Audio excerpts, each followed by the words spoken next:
नमस्कार सांग मैंने वेलकम कर मोर आ गोटे फ्रेश वाला ब्लॉग को देखो जेजों रूम आज खाली खाली देखा बुलुएटी चलती चूड़ा कदली दही मिठा सब पूरा घांटी देती उपरको भिड़ अनु ना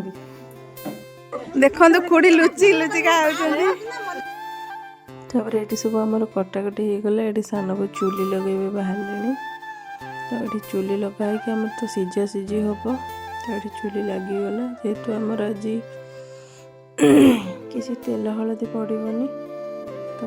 खाली सीझा हम ये खोड़ी पानी बोहार व्यस्त झील टे ब्लॉग रे हाई करते समस्त कथबार्ता होते तो आमर ये सब सीझा सीझी डालमा बनिक रेडी हो जाए आलू सारू बैगण सब सीझा भी होता चकड़ी खायापी किसी तो तेल मसला पड़ोनी